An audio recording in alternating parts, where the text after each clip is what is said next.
Around the world, a big week of reopenings. In the UK, shops will unlock their doors and welcome customers again. I think people should shop and shop with confidence. Prime Minister Boris Johnson saying he's optimistic the economy will get a much-needed boost. Meantime, France will begin lifting coronavirus travel restrictions. People from most European countries will be free to enter France by land, air or sea without having to quarantine. And as Greece prepares to allow international flights to its two main airports on Monday and open seasonal hotels across the country, the Prime Minister had this message for travelers. Greece is ready to welcome tourists this summer. As countries take steps to revive their economies, even amid worries the pace of new infections will flare up, a hopeful assessment from the top infectious disease expert in the U.S.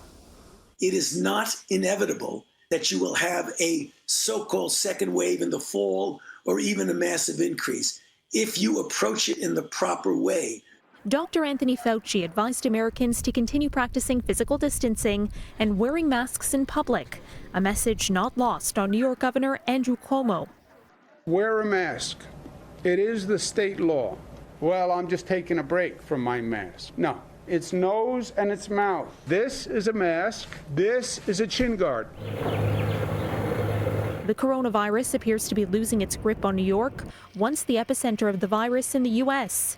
Cuomo saying New York now has the nation's lowest rate of transmission. But cases are surging in some places, Florida among them. That state reported its highest case numbers in one day this weekend.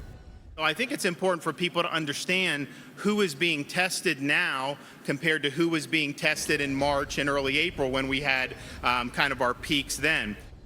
In some parts of the U.S., a rise in cases has delayed reopening plans. Oregon's governor putting a one-week pause on loosening more restrictions because of an increase in COVID-19 cases. And Baltimore's mayor saying his city will simply not be moving into phase 2 of reopening with the rest of the state. For City News, I'm Caryn Ceolin.